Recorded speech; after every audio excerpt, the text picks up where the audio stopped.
This is the talk show that takes a no-holds-barred approach to politics, where truth and integrity are the standard and the Constitution honored.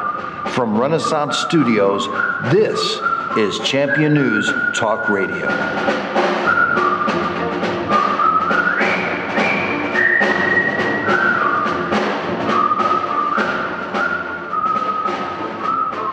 Good morning and welcome to another great edition of Champion News Talk Radio, brought to you by championnews.net, your choice for the conservative voice. This is Carol Parisi. Today our founder, Jack Roser, and myself have Mr. Ramiro Juárez from House District number 44.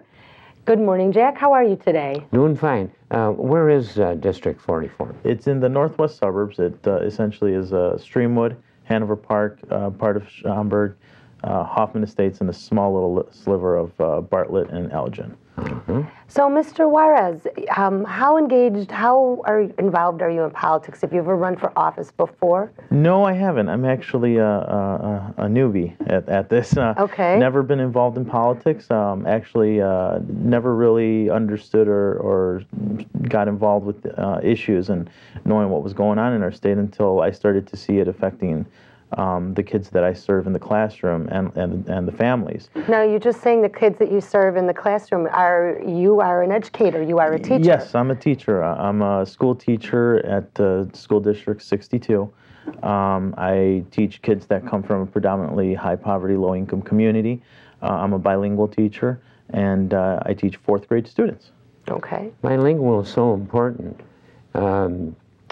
My company has grown to nearly 600 people, but back when it was about 25 people, I started cooperating with Elgin Community College and teaching ESL, English as a second language.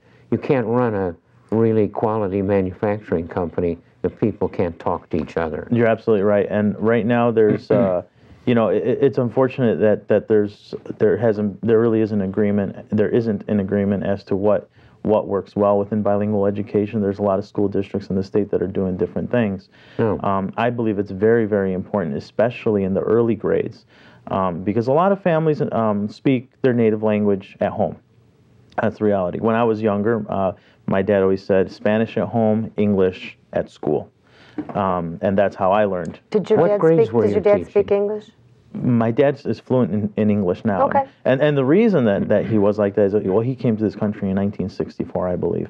And, you know, he knew that the only way that he would be able to be someone or do something was to learn the language of this country, which is English. Can I ask you a question? You work with a lot of these kids whose parents are clearly from Spanish-speaking countries. Yes. Do you find that their parents are willing to learn the language? Are they trying to learn the language with the kids? Because I also come from an immigrant family. My mom and grandma came from Italy, and there was Italian spoken in the home mixed with English. But when you were out in public and you were out in the business world, you spoke English. Do you find that a lot of these kids' parents are learning and embracing the English language much like your father did? It's unfortunate, but no, I don't think so. And it's not because they don't want to, it's because there's a lack of, I guess you could say, opportunities to take English classes. Mr. Juárez, I'm a businessman, and I started out to teach, not personally, but to have language taught, really because of South Koreans. Oh, okay. It happened. I was able to hire them, and they're terrific workers, but they have a difficult time in speaking English. And so a number of them came to work for me, and that's really why I started the thing going. But ESL, as you know, but a lot of people don't, the schools emphasize bilingual. Well, there are a lot of other languages besides just English and one other. And we teach them all at once, and it works well. And ECC has given us, Elgin Community College has given us good teachers. It's been a great success, and those people have stayed with my company. They didn't run off to get another job with a better boss. They stayed there and learned many other things that we teach at school. I'll tell you one other thing. We give everybody that applies to us. I've built 4 companies. I've hired a lot of people.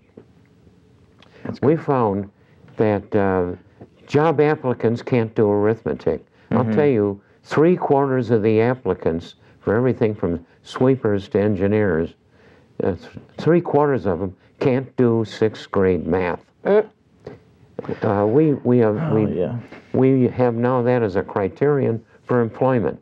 We will not employ anybody for any job unless they can do an eased up 5th grade math thing. And we find that only half of the job applicants can do an eased up 5th grade arithmetic.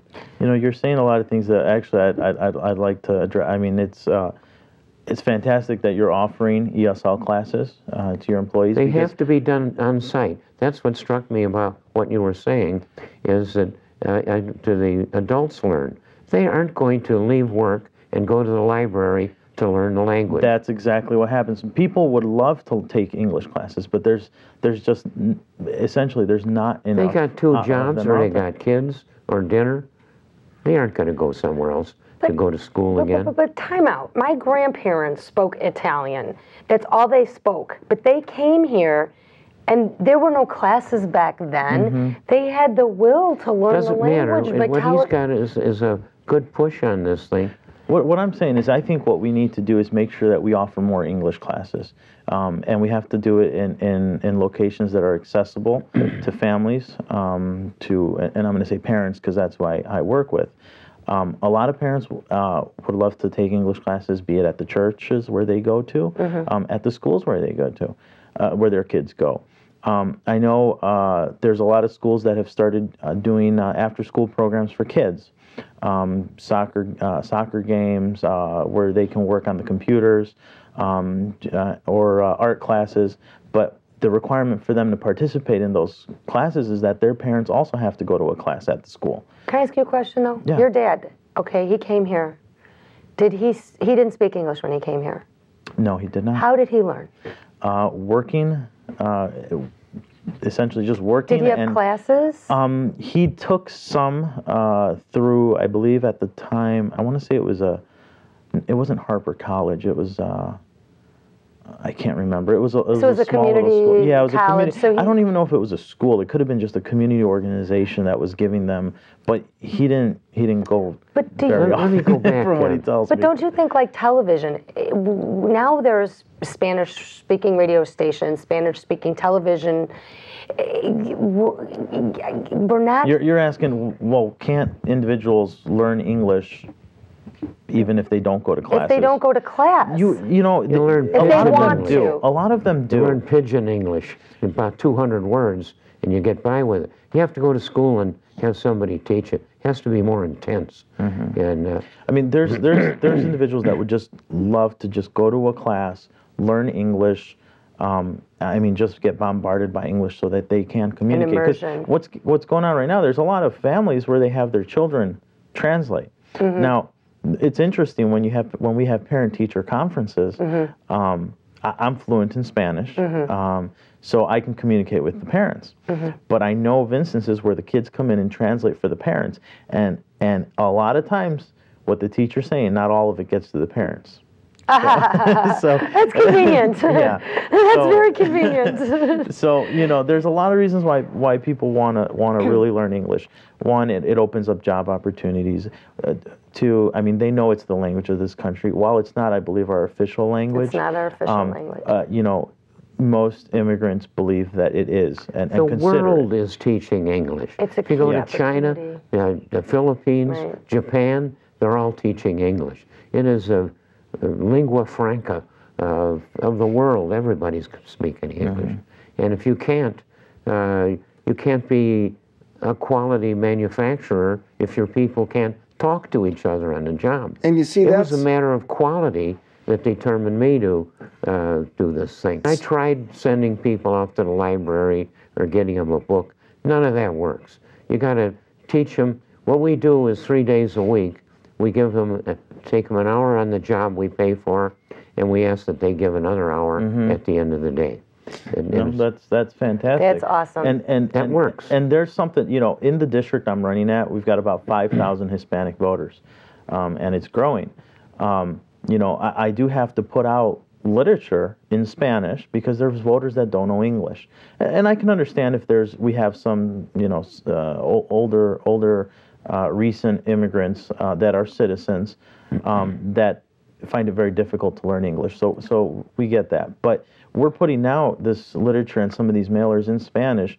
But one of my goals when I do become a legislator is make sure we offer English classes in various locations throughout the district that will be accessible to this population. And empower them to learn the language. Michael, we got 20 seconds to break. What were you going to say? Well, one of the problems is the Hispanics are being done a huge disservice because they're enabled to not have to speak English. That holds them back from gainful employment, from better employment. Certainly true.